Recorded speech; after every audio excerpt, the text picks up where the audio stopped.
La historia y la tradición nos han entregado una visión desfigurada acerca de lo que realmente fueron los íntimos de Jesús de Nazaret. Poco o nada sabemos acerca de su forma de ser, de sus pensamientos e ideales, e incluso cosas tan importantes como pueden ser sus propias dolencias. Un ejemplo es el de Pedro, el fogoso líder de la naciente iglesia cristiana. ¿Sabías, por ejemplo, que Pedro sufría de sonambulismo y tenía problemas de sueño? Pues esto es un factor muy importante acerca de lo que te quiero contar ahora.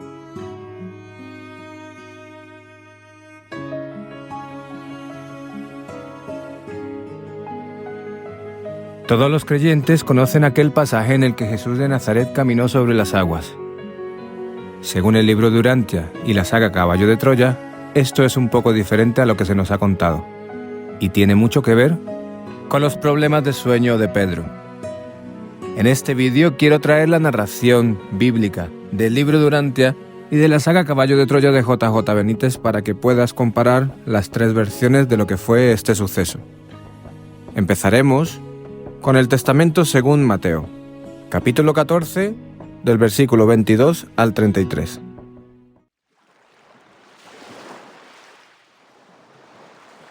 Después de esto, Jesús hizo que sus discípulos subieran a la barca, para que cruzaran el lago antes que él y llegaran al otro lado mientras él despedía a la gente.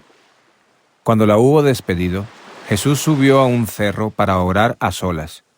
Al llegar la noche, estaba allí él solo, mientras la barca ya iba bastante lejos de tierra firme. Las olas azotaban la barca porque tenían el viento en contra. A la madrugada, Jesús fue hacia ellos caminando sobre el agua. Cuando los discípulos lo vieron andar sobre el agua, se asustaron y gritaron llenos de miedo: «¡Es un fantasma!». Pero Jesús les habló diciéndoles: «Calma, soy yo, no tengáis miedo». Entonces Pedro le respondió: «Señor, si eres tú, ordena que yo vaya hasta ti sobre el agua». «Ven», dijo Jesús. Pedro entonces bajó de la barca y comenzó a caminar sobre el agua en dirección a Jesús. Pero al notar la fuerza del viento tuvo miedo, y como comenzaba a hundirse gritó: «¡Sálvame, Señor!». Al momento Jesús lo tomó de la mano y le dijo: «¡Qué poca fe tienes! ¿Por qué dudaste?». En cuanto subieron a la barca se calmó el viento. Entonces los que estaban en la barca se pusieron de rodillas delante de Jesús y le dijeron: «En verdad, tú eres el Hijo de Dios».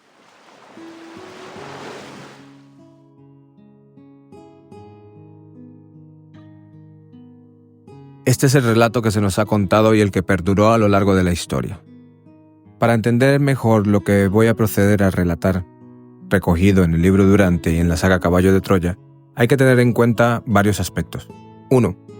Pedro era muy fogoso y en estos momentos ya se estaba perfilando como líder del grupo apostólico, a pesar de que Andrés, su hermano, seguía siendo nombrado como el jefe del grupo. 2. Pedro tenía problemas de sueño. Tenía deficiencias de respiración durante el sueño. En la saga Caballo de Troya, esto queda muy bien reflejado por parte de los viajeros en el tiempo. Ellos narran el día a día y, en los momentos de sueño, narran los ronquidos de Pedro, los cuales molestaban bastante.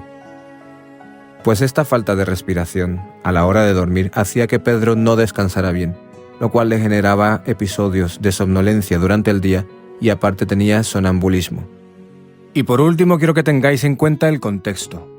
Este episodio sucedió después de la alimentación de los 5000, la célebre multiplicación de los panes y los peces. En aquel momento la popularidad de Jesús y la fe de sus íntimos hacia él estaban en los niveles más altos. Incluso la separación de sus discípulos en las barcas con la del Maestro se debió a una huida, pues sus seguidores querían proclamarlo rey. A continuación, relataré lo recogido en el libro de Urantia, documento 152. Capítulo 3. El episodio de la coronación. La alimentación de los 5000, por medio de la energía sobrenatural, fue otro de esos casos en los que la compasión humana, unida al poder creativo, dieron como resultado lo que sucedió. Ahora que la multitud había sido saciada, y puesto que la fama de Jesús había aumentado aquí y ahora debido a este prodigio asombroso, El proyecto de apoderarse del maestro y proclamarlo rey ya no necesitaba la dirección de nadie. La idea pareció propagarse entre la muchedumbre como un contagio. La reacción de la multitud ante esta satisfacción repentina y espectacular de sus necesidades físicas fue profunda e irresistible. A los judíos se les había enseñado durante mucho tiempo que cuando viniera el Mesías, el hijo de David, haría que la leche y la miel fluyeran de nuevo por la tierra y que el pan de la vida les sería otorgado, tal como se suponía que el maná del cielo había caído sobre sus antepasados en el desierto. Todas estas expectativas ¿no se habían cumplido ahora precisamente delante de sus ojos? Cuando esta multitud hambrienta y desnutrida hubo terminado de saciarse con el alimento milagroso, solo tuvo una reacción unánime. Este es nuestro Rey. El libertador de Israel, obrador de prodigios, había llegado. A los ojos de esta gente sencilla, el poder de alimentar llevaba consigo el derecho a gobernar. Así pues, no es de extrañar que en cuanto la multitud hubo terminado de comer opíparamente, se levantara como un solo hombre vociferando: «¡Hacedlo rey!». Este griterío poderoso entusiasmó a Pedro y a aquellos apóstoles que aún conservaban la esperanza de que Jesús afirmara su derecho a gobernar. Pero estas falsas esperanzas no iban a durar mucho tiempo. Apenas habían dejado de resonar este poderoso griterío de la multitud en las rocas cercanas cuando Jesús subió una enorme piedra, levantó su mano derecha para atraer la atención y dijo: «Hijos míos, vuestras intenciones son buenas, pero tenéis la vista corta y tendencias materialistas». Hubo una breve pausa. Este fornido Galileo estaba allí plantado de manera majestuosa en el resplandor encantador de aquel crepúsculo oriental. Parecía un rey de pies a cabeza mientras continuó hablándole a esta multitud que retenía el aliento. «Queréis hacerme rey, no porque vuestras almas hayan sido iluminadas por una gran verdad, sino porque vuestros estómagos han sido llenados de pan. ¿Cuántas veces os he dicho que mi reino no es de este mundo? El reino de los cielos que nosotros proclamamos es una fraternidad espiritual, y ningún hombre lo gobierna sentado en un trono material. Mi Padre, que está en los cielos, es el soberano omnisapiente y todopoderoso de esta fraternidad espiritual de los hijos de Dios en la tierra. De tal manera he fallado en revelaros al Padre de los espíritus, que queréis hacer rey a su Hijo en la carne. Ahora, iros todos de aquí a vuestras propias casas. Si necesitáis a un rey, que el Padre de las luces sea entronizado en el corazón de cada uno de vosotros, como soberano espiritual de todas las cosas». Estas palabras de Jesús despidieron a la multitud atónita y descorazonada. Muchos de los que habían creído en él cambiaron de parecer y a partir de aquel día dejaron de seguirlo. Los apóstoles permanecían mudos, reunidos en silencio, alrededor de las 12 canastas con los restos de comida. Solo el joven Marcos, el chico de los recados, dijo: «Y se negó a ser nuestro rey». Antes de marcharse para estar solo en las colinas, Jesús se volvió hacia Andrés y le dijo: «Lleva a tus hermanos de regreso a la casa de Zebedeo y reza con ellos, especialmente por tu hermano Simón Pedro». Capítulo 4. La visión nocturna de Simón Pedro. Los apóstoles, sin su maestro, que los había hecho partir solos, se montaron en la barca y empezaron a remar en silencio hacia Betsaida, en la orilla occidental del lago. Ninguno de los 12 estaba tan abrumado y abatido como Simón Pedro. Apenas si pronunciaron una palabra. Todos estaban pensando en el maestro que se encontraba solo en las colinas. ¿Los había abandonado? Nunca antes les había despedido a todos, negándose a ir con ellos. ¿Qué podía significar todo esto? Se había levantado un fuerte viento contrario que casi les impedía avanzar, y la oscuridad cayó sobre ellos. A medida que pasaban las horas de oscuridad remando penosamente, Pedro, cada vez más cansado, cayó en un profundo sueño de agotamiento. Andrés y Santiago lo pusieron a descansar en el asiento acolchado de la popa de la barca. Mientras que los otros apóstoles luchaban contra el viento y las olas, Pedro tuvo un sueño, una visión de Jesús que venía hacia ellos caminando por el mar. Cuando el maestro pareció pasar cerca de la barca, Pedro gritó: «¡Sálvanos, maestro! ¡Sálvanos!». Los que se encontraban en la parte posterior de la barca le oyeron decir algunas de estas palabras. Mientras esta aparición nocturna continuaba en la mente de Pedro, soñó que Jesús decía: «Tened buen ánimo, soy yo, no temáis». Esto fue como un bálsamo de Galaad para el alma perturbada de Pedro. calmó su espíritu confuso, de manera que, en su sueño, gritó al maestro: «Señor, si eres tú realmente, ordéname venir y caminar contigo por el agua». Y cuando Pedro empezó a caminar por el agua, las olas turbulentas lo asustaron, y cuando estaba a punto de hundirse gritó: «Señor, sálvame». La mayor parte de los 12 lo escucharon proferir este grito. Entonces Pedro soñó que Jesús venía a rescatarlo. Alargaba su mano, lo agarraba y lo levantaba diciendo: «Oh, hombre de poca fe, ¿por qué has dudado?». En conexión con la última parte de su sueño, Pedro se levantó del asiento donde dormía, salió de la barca y cayó realmente al agua, y se despertó de su sueño en el momento en que Andrés, Santiago y Juan se inclinaban y lo sacaban del mar. Para Pedro, esta experiencia siempre fue real. Creía sinceramente que Jesús había venido hacia ellos aquella noche. Solo convenció parcialmente a Juan Marcos, lo que explica por qué Marcos omitió una parte de la historia en su narración. Lucas, el médico, investigó cuidadosamente este asunto y concluyó que el episodio era una visión de Pedro. Por consiguiente, rehusó incorporar esta historia en el relato que estaba preparando.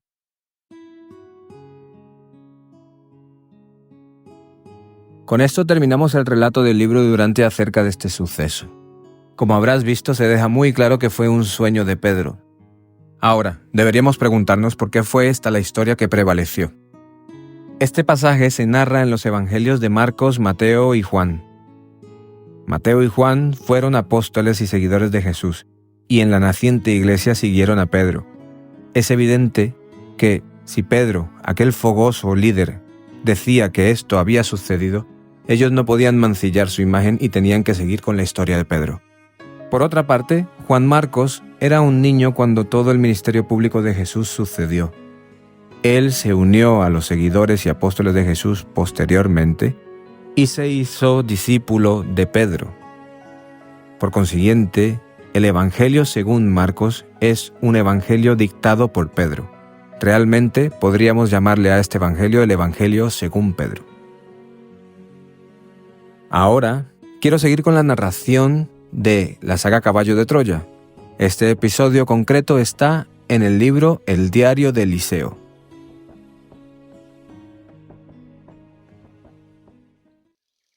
Hacedlo rey. Ese 30 de marzo del año 29, miércoles, oscureció a las 17 horas 49 minutos y 16 segundos de un tiempo universal. La gente congregada en la gran pradera durmió poco. Buena parte de la noche transcurrió entre polémicas y gritos. Lentamente los seguidores fueron percatándose de la magnitud del prodigio. Al principio estaban desconcertados. Después, al comprobar las 13 canastas con los panes y las tilapias que habían sobrado, se encendió el entusiasmo. Todos eran de la misma opinión. Solo el Mesías podía hacer algo así. En el grupo de los discípulos tampoco se durmió gran cosa. Solo el maestro descansó profundamente. Se arropó en su manto de color vino, dio las buenas noches y cayó en un plácido sueño. ¡Qué bendición! Conseguía dormir nada más cerrar los ojos. Al principio, Bartolomé, el oso de Caná, uno de los más cultos, se extendió en las profecías contenidas en las Sagradas Escrituras y en otros libros. Repasó las más destacadas y nos hizo ver que Jesús era el hombre señalado por tales profecías, más de 500. Los discípulos se mostraron de acuerdo. El oso habló de números y de la época en la que debería nacer dicho Mesías, un tiempo en el que Israel estuviera gobernado por un no judío, y sentenció: «Cuando el cetro se hubiera apartado de Judá». Después, feliz, se refirió al profeta Miqueas 5:2, y recordó que el rabí había nacido en Belén, como anunciaba el citado Miqueas. Citó a los macabeos e insistió en el hecho de que, con la llegada del Mesías o ungido, todos los países se arrodillarían ante Israel y reconocerían a Yahvé como único Dios. El Mesías sería un rey poderoso, descendiente de la casa de David, que administraría el mundo con justicia. Jesús descendía del rey David, aunque por parte de su madre, y comentó, naturalmente, las alusiones de Daniel al futuro Mesías. El profeta escribió que Dios mismo se sentaría a juzgar a los reinos de este mundo. Después repasó los textos de Zacarías 9:1, asegurando que el Mesías entraría en Jerusalén montado en un asno, y también los de Isaías 9, que proponen que el Mesías iniciaría su predicación en la Galilea. y recordó a los presentes que Jesús sería vendido por 30 monedas de plata, como afirma Zacarías 11:12, y que, en fin, padecería una injusta condena por parte de las autoridades siendo ejecutado. Isaías 53. Juan Zebedeo se unió a la recitación de Bartolomé e invocó otros libros, la sabiduría de Salomón y los oráculos sibilinos. En ellos también se habla de un rey justo que inaugurará una nueva era. Ese es Jesús, proclamaron a coro. Lo acaba de demostrar con la multiplicación de los panes y los peces. ¿Quién como él? Y un grito se propagó de hombre en hombre y de familia en familia. Mesías, Mesías. Después reinó el silencio, y la multitud durmió algo hasta el amanecer. Pero al alba, Pedro, Juan Zebedeo, el Iscariote y Simón, el Zelota, de común acuerdo despertaron al gentío, invitando a los seguidores a proclamar rey al Galileo. Y otro grito resonó en la gran pradera. ¡Hacedlo rey! Y cientos de individuos, con los referidos discípulos a la cabeza, caminaron hasta los cipreses despertando al Hijo del Hombre. Pedro gritaba más que nadie. ¡Hacedlo rey! ¡Hacedlo rey! El Iscariote y el Zelota saltaban, entusiasmados, y desenvainaron las espadas al tiempo que gritaban. ¡Abajo Roma! Andrés y el resto de los íntimos estaban desconcertados. Jesús se alzó, contempló a la enloquecida multitud y comprendió lo que pasaba. ¡Hacedlo rey!, vociferaban a coro. El maestro entonces trepó a una de las rocas basálticas y, alzando el brazo izquierdo, solicitó silencio. Pero la masa, al verlo sobre la piedra negra, se enardeció y gritó con más fuerza. Pedro se rompía la voz. ¡Hacedlo rey ya! El Galileo siguió en silencio, y fueron necesarios varios minutos para que el griterío amainase. Por último se hizo el silencio, roto aquí y allá por el entusiasmo de unos pocos. Cuando todos guardaron silencio, el rabí, con voz potente y calmada, se dirigió a la multitud y dijo: «Hijos míos, sé que tenéis buenas intenciones». Hizo una pausa y prosiguió con valentía. «Pero sois de vista corta y mente material». Pedro, en primera fila, perdió la sonrisa, y el rabí continuó: «Sé que queréis hacerme rey, pero no porque la verdad os haya visitado. Queréis hacerme rey porque tenéis el estómago lleno de pan». Un murmullo de desaprobación llenó la pradera, y los primeros rayos del sol iluminaron aquella extraordinaria lámina. El maestro verdaderamente tenía planta de rey. ¿Cuántas veces he proclamado que mi reino no es de este mundo? Silencio. El reino invisible y alado es una hermandad espiritual. Y subrayó, elevando el tono de la voz, una hermandad espiritual. Nadie en ese reino se sienta en un trono material. ¿Es que he fallado a la hora de revelaros quién es el Padre Azul y en qué consiste ese reino invisible? Silencio total. ¿Por qué deseáis hacerme rey? Primero, asimilad mis palabras y procurad que el Padre de las Luces se siente en vuestros corazones. Y ahora, marchad en paz. Fue como una losa. La gente quedó aplastada y en absoluto silencio. Pedro, Juanito Zebedeo, el Iscariote y el Zelota aparecían pálidos. Las espadas regresaron a los cintos y la multitud lentamente dio media vuelta y se reunió con los suyos. Murmuraban y murmuraban, pero no comprendían las palabras del Galileo. Y el Hijo del Hombre bajó de la roca, tomó su manto y sin mediar palabras se alejó hacia las lagunas. Escuchamos algún grito aislado reclamando de nuevo la inmediata coronación de Jesús, pero no tuvo éxito. La gente, como digo, estaba decepcionada.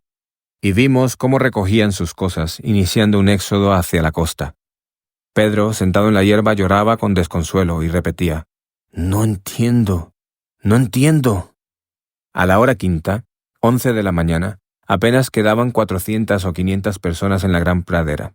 Se negaron a abandonar el rabí. Y los discípulos, junto a las 13 canastas de esparto, permanecieron en silencio, sin saber qué hacer ni qué decir. Era la gran derrota y el fin de sus sueños de gloria. Una hora más tarde, hacia mediodía, el Galileo regresó junto a los 5 cipreses devotos. Conversó brevemente con Andrés y ordenó que los discípulos regresaran a Saidán. Él permaneció en el lugar, mejor dicho, retornó al llamado nivel 0 en las lagunas. Más adelante volvería al caserón de los Zebedeo. Eso dijo. Y me cuesta entender por qué 3 de los 4 evangelistas no dicen ni pío sobre el intento de coronación de Jesús como rey de Israel. Como ya mencioné, solo Juanito Zebedeo hace una ligera y equivocada alusión, afirmando que el maestro huyó cuando se dio cuenta de que querían hacerlo rey a la fuerza. Es inevitable pensarlo. Para los evangelistas, la actitud y las palabras de Jesús en la gran pradera constituyeron un fracaso. O sea, no entendieron nada. Por eso no escriben una sola palabra sobre el importantísimo suceso del intento de proclamación del Hijo del Hombre como rey. Y la aventura continuó. La fantasía de Pedrito. Recogimos lo poco que teníamos, distribuimos las 13 canastas con el pan y las tilapias entre los cientos de seguidores fieles y marchamos hacia la desembocadura del Nahal Kanaf. Llegamos bien entrada la noche del jueves 31 de marzo del año 29. No sentí preocupación alguna por el maestro. Gelal, el cazador de patos y cisnes, era el amo de aquellos pantanos. No podía sucederle nada, ¿o sí? Embarcamos en las 2 lanchas y remamos hacia el norte, hacia el pequeño puerto de Saidán. La noche era especialmente negra y estrellada, con un intenso viento en contra. Yo ocupé la embarcación en la que navegaban los hermanos Zebedeo, Andrés, Judas de Alfeo, Pedro y Tomás. Me hice con uno de los remos de babor y me entregué a la faena. Pedro se hallaba inmediatamente detrás de este explorador. A pesar de nuestro trabajo, el barco avanzaba con dificultad. El viento racheaba, tozudo, y obligaba a doblar el esfuerzo. Necesitamos 3 horas para cubrir el trayecto. A la ida, hacia la desembocadura del río Kanaf, solo precisamos 1. Los discípulos bogaban en silencio. Comprendí. Estaban desolados. La reciente experiencia en la gran pradera fue demoledora. Aquellas 2 millas por el Yam fueron eternas, y los íntimos fueron descansando por turnos. A eso de las 3 de la madrugada, Pedro se sintió agotado, dejó el remo y se acurrucó en la popa, muy cerca de este explorador, y quedó profundamente dormido. Al poco noté cómo se agitaba, y le oímos gritar en sueños: «¡Maestro! ¡Sálvanos! ¡Sálvanos!». Y lo repitió varias veces. Nos miramos, pero los discípulos no lo tuvieron en cuenta. En Pedrito era común. Como bien apuntó Jasón en sus diarios, el discípulo tenía problemas con el sueño. Y así continuamos. Pero al llegar cerca de la quinta piedra, frente al caserón de los Zebedeo, en la playa de Saidán, ocurrió algo lamentable. De pronto, Pedro se levantó y dando tumbos saltó al agua. ¡Pardiez! El gemelo dio la voz de alarma y los Zebedeo, junto con Andrés, soltaron los remos y lo agarraron como pudieron. Costó subirlo a la barca. Andrés lo maldecía. Pesaba como una vaca.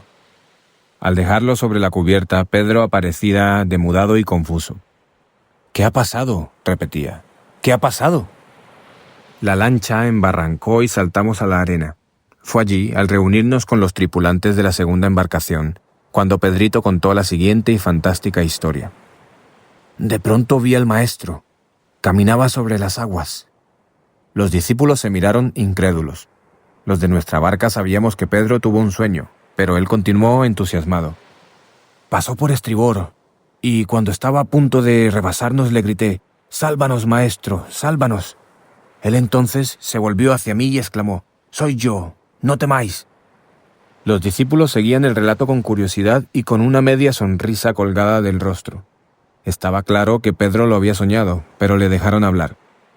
«Entonces», prosiguió Pedrito, «le dije al rabí: «Señor, si eres tú, invítame a que camine sobre las aguas». Tomás soltó una carcajada, pero Pedro lo miró con desprecio y continuó: «Y me lancé al Yam». Eso sí era cierto. «Pero me hundí, y le grité a Jesús: «Señor, sálvame». El maestro entonces se acercó, me dio la mano y me sacó del agua diciéndome: «Hombre de poca fe, ¿por qué has dudado?». La cuestión estaba clara. Pedro sufría de sonambulismo. Tuvo un sueño en el que vio al maestro caminando sobre el lago, se puso en pie y dormido saltó al Yam. El resto ya lo conocía. Pero Pedro, cabezota, sostuvo siempre que el sueño no había sido tal y que él vio al rabí sobre las aguas. Y repetía, como un loro: «Caminaba por encima del mar». Y sus colegas sonreían benévolos. Lo increíble es que 3 de los 4 escritores sagrados dieron por buena la fantasía de Pedrito y la consideraron real. Empezaré por el texto de Juanito Cebedeo. En el capítulo 6 de su Evangelio, versículos 16 al 21, dice textualmente: Al atardecer bajaron sus discípulos a la orilla del mar, a Cafarnaum. Había ya oscurecido, y Jesús todavía no había venido donde ellos. Soplaba un fuerte viento, y el mar comenzó a encresparse. Cuando habían remado unos 25 o 30 estadios, ven a Jesús que caminaba sobre el mar y se acercaba a la barca y tuvieron miedo. Pero él les dijo: Soy yo, no temáis. Quisieron recogerle en la barca, pero enseguida la barca tocó tierra en el lugar donde se dirigían. No sé qué términos utilizar. ¿Fue Juan Cebedeo un mentiroso? ¿Quizás un adulador? ¿Trató de congraciarse con Pedro? ¿Era un enfermo mental? ¿Cómo se puede verter tanta mentira en un escrito de 13 líneas? Él, Juanito, iba en esa lancha. Él vio y supo lo que verdaderamente sucedió. Veamos. Los discípulos no subieron a una barca, lo hicieron en 2. Tampoco se dirigían a Cafarnaum, Nahum. Navegaron hacia Saidán. Y sobre todo, ¿por qué utiliza el plural ven, tuvieron y quisieron? Ninguno de los discípulos vio al Maestro caminando sobre el Yam. Insisto, fue un sueño de Pedro. Juanito escribe que quisieron recogerle, a Jesús, en la barca. Falso. Fue Pedrito el que tuvieron que rescatar de las aguas. Por último, el evangelista da a entender que el rabí desapareció cuando la barca tocó tierra. ¿Cómo se puede ser tan cínico? Mateo, que navegaba en la otra lancha, asegura que Jesús se despedía de la gente y después subió al monte a solas para orar. Nueva falsedad. El Maestro, como he relatado, permaneció en las lagunas. Los discípulos no embarcaron en un barco, fueron necesarios 2, los mismos que utilizaron cuando navegaron desde Saidán a la desembocadura del río Canaf. Y el evangelista usa también el plural, haciéndonos creer que Jesús fue visto por la totalidad de los discípulos que ocupaba esa lancha. Falso. Y afirma que los íntimos sintieron miedo. Más falso aún. ¿Cómo sentir miedo de algo que no existe? Por último, el desastroso relato evangélico concluye con una frase genial. Subieron a la barca, Jesús y Pedro, y amainó el viento. ¡Falsísimo! El rabí no regresó a Saidán hasta el día siguiente. Respecto al viento, nueva mentira. Continuó soplando. Como vemos, Juan y Mateo mienten como bellacos y, además, se contradicen. Juanito asegura que el Maestro no llegó a subir a la lancha. El otro dice lo contrario. Marcos, como es habitual en él, copia a Mateo y escribe al dictado de Pedrito. Por eso cae en los mismos errores. Y finaliza este pasaje con un texto que no tiene ni pies ni cabeza. Subió entonces Jesús donde ellos a la barca, y amainó el viento, y quedaron en su interior completamente estupefactos, pues no habían entendido lo de los panes, sino que su mente estaba embotada. Y digo yo, ¿qué tiene que ver lo de los panes con el supuesto caminar del Maestro sobre las aguas del mar de Tiberíades? Lucas, que era médico, comprendió que la historieta de Pedro era pura fantasía y no la incluyó en su evangelio. Menos mal. Pero la versión de Pedrito, con el paso de los años, terminó triunfando. Era, obviamente, muy espectacular, aunque falsa. Y me pregunto, ¿qué necesidad tenía el hombre Dios de hacer circo? Esta actitud, caminar sobre el agua, además, aparecía en contra de las propias decisiones del Galileo, adoptadas durante su retiro de 39 días en la cueva de la llave en Beit Itz. En suma, los evangelistas, para mí, tras la narración del sueño de Pedro como algo real, perdieron toda credibilidad.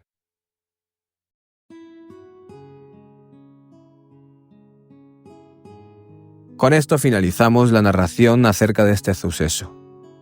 Benítez, en su saga Caballo de Troya, deja muy claro que los evangelistas modificaron y tocaron todo lo acontecido para beneficiar su propia imagen y para poder vender la nueva iglesia en base a la figura de Jesús de Nazaret. Lastimosamente, sus seguidores en aquel momento no comprendieron el mensaje del Maestro y se encargaron de gestionar una nueva entidad que ocuparía el poder en base acerca de la figura de él. Si te gustan estas comparaciones que estoy haciendo entre la Biblia, el libro de Urantia y la saga Caballo de Troya, y te gustaría que hiciera acerca de algún otro pasaje del cual todavía no he hablado, déjamelo en los comentarios, lo revisaré y seguramente con muchas ganas los traeré en un vídeo a mi canal. Quiero dejar muy claro que no estoy en contra de ninguna iglesia ni estoy intentando atacar a nadie. Sencillamente quiero encender la llama de la duda en la mente de aquellos que puedan llegar a estos vídeos.